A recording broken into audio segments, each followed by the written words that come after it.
जय श्री राम। आइए आगे सुनते हैं श्री शिव पुराण में नंदीश्वर के जन्म, वर प्राप्ति, अभिषेक और विवाह का वर्णन।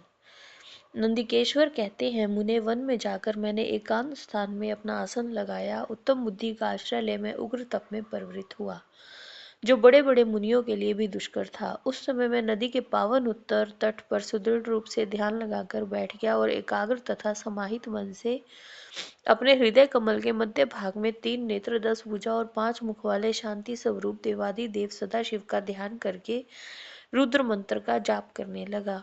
तब उस जप में मुझे तल्लीन देखकर चंद्राद भूषण परमेश्वर महादेव प्रसन्न हो गए और उमा सहित वहां पधार कर प्रेम पूर्वक बोले, शिलानंदन, तुमने बहुत उत्तम तप किया है। तुम्हारी इस तपस्या से संतुष्ट होकर मैं तुम्हें वर देने के लिए आया हूँ। तुम्हारे मन में जो अभीष्ट हो वह मांग लो। महादेव जी के ये कहने पर मैं सिर के बल उनके चरणों में लौट गया और फिर बुढ़ापा और शोक का विनाश करने वाले परमेशान की स्तुति करने लगा। तब परम कष्टहारी वृषभ ध्वज परमेश्वर शंभु ने मुझ परम भक्ति संपन्न नंदी को, जिनके नेत्रों से आंसू छलक आए थे, जो सिर के बल चरणों में पड़ा था, अपने दोनों हाथों से पकड़कर उठा लिया और शरीर पर हाथ फेरने लगी। फिर वे जगदीश्वर गणाध्यक्षों तथा हिमाचल कुमारी पार्वती देवी की ओर दृष्टिपात करके मुझे कृपा दृष्टि से देखते हुए कहने लगे, वत्स नंदी, उन दोनों विप्रों को तो मैंने ही भेजा था। महाप्रयाग, तुम्हें मृत्यु का भय कहाँ?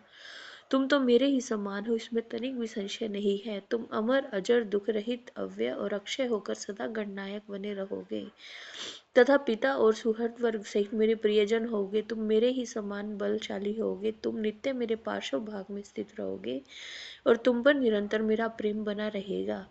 मेरी कृपा से जन्म, जरा और मृत्यु तुम पर अपना प्रभाव नहीं डाल सकेंगे।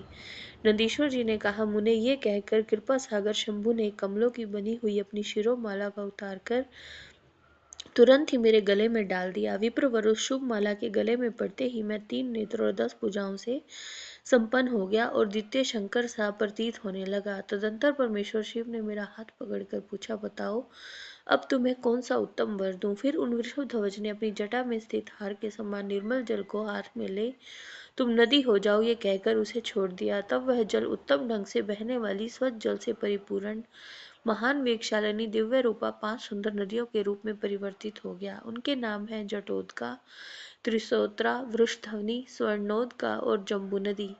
मुने यह पंचनद शिव के पृष्ठभाग की भांति परम शुभ है। महेश्वर के निकट इसका नाम लेने से यह परम पावन हो जाता है। जो मनुष्य पंचनद पर जाकर स्नान और जप करके परमेश्वर शिव का पूजन करता है, वह शिव सायुज्य को प्राप्त होता है, इसमें संशय नहीं है। तत्पश्चात शंभु ने उमा से कहा, अव्यय, मैं नंदी का अभिषेक करके इसे गणाध्यक्ष बनाना चाहता हूँ। इस विषय में तुम्हारी क्या राय है? तब उमा बोली, देवेश, आप नंदी को गणाध्यक्ष पद प्रदान कर सकते हैं, क्योंकि परमेश्वर यह शिलानंदन मेरे लिए पुत्र सरीखा है, इसलिए नाथ यह मुझे बहुत ही प्यारा है। तदंतर भक्त वत्सल भगवान शंकर ने अपने अतुल बलशाली गणों को बुलाकर कहा, गण नायकों, तुम सब लोग मेरी एक आज्ञा का पालन करो। यह मेरे प्रिय पुत्र नंदीश्वर सभी गण नायकों का अध्यक्ष और गणों का नेता है, इसलिए तुम सब लोग मिलकर इसका मेरे गणों के अधिपति पद पर प्रेम पूर्वक अभिषेक करो।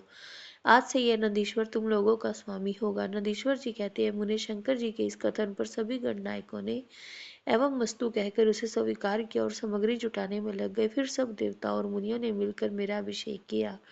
तदंतर मरुतों की मनोहारिणी दिव्य कन्या सुयशा से मेरा विवाह करवा दिया। उस समय बहुत सी दिव्य वस्तु मुझे मिली।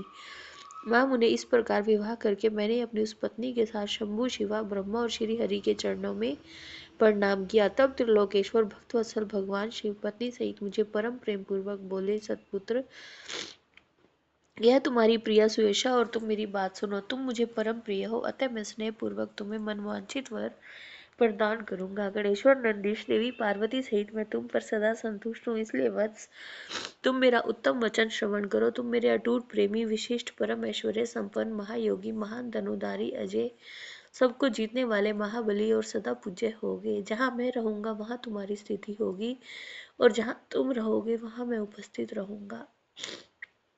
यही दशा तुम्हारे पिता और पितामह की भी होगी। पुत्र, तुम्हारे ये महाबली पिता परम ऐश्वर्यशाली मेरे भक्त और गणाध्यक्ष होंगे। वत्स, ये ही नियम तुम्हारे पितामह पर भी लागू होंगे। अंत में तुम लोग मुझसे वरदान प्राप्त करके मेरा सानिध्य प्राप्त करोगे। नंदीश्वर जी कहते हैं, मुने तत्पश्चात माँ भागा हुआ देवी वर देने के लिए उत्सुक हो मुझ नंदी से बोली, बेटा तुम मुझसे भी वर मांग ले, मैं तेरी सारी अभिष्ट कामनाओं को पूर्ण कर दूंगी। तब देवी के उस वचन को सुनकर मैंने हाथ जोड़कर कहा, देवी आपके चरणों में मेरी सदा उत्तम भक्ति बनी रहे। मेरी याचना सुनकर देवी ने कहा, एवं मस्तु, ऐसा ही होगा। फिर शिवानंदी की प्रियतमा पत्नी सुयेशा से बोली, वत्से तुम भी अपना अभिष्ट वर ग्रहण करो, तुम्हारे 3 नेत्र होंगे, तुम जन्म बंधन से छूट जाओगी और पुत्र पौत्रों से संपन्न रहोगी तथा तुम्हारी मुझ में और अपने स्वामी में अटल भक्ति बनी रहेगी। नंदीश्वर जी कहते हैं, मुने तदंतर शिव जी की आज्ञा से परम प्रसन्न हुए ब्रह्मा विष्णु और समस्त देवगणों ने भी प्रेम पूर्वक हम दोनों को वरदान दिए। तत्पश्चात परमेश्वर शिव कुटुंब सहित मुझे अपनाकर और उमा सहित वृषभ पर आरूढ़ हो संबंधियों व बांधवों के साथ अपने निवास स्थान को चले गए। तब वहां उपस्थित विष्णु आदि समस्त देवता मेरी प्रशंसा तथा शिव शिवा की स्तुति करते हुए अपने अपने धाम को चल दिए। वत्स, इस प्रकार मैंने तुमसे अपने अवतार का वर्णन किया। महामुने, यह मनुष्यों के लिए सदा आनंददायक और शिव भक्ति का वर्धक है।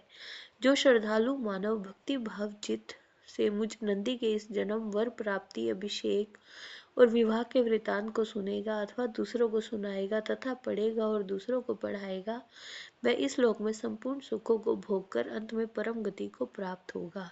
जय श्री राम।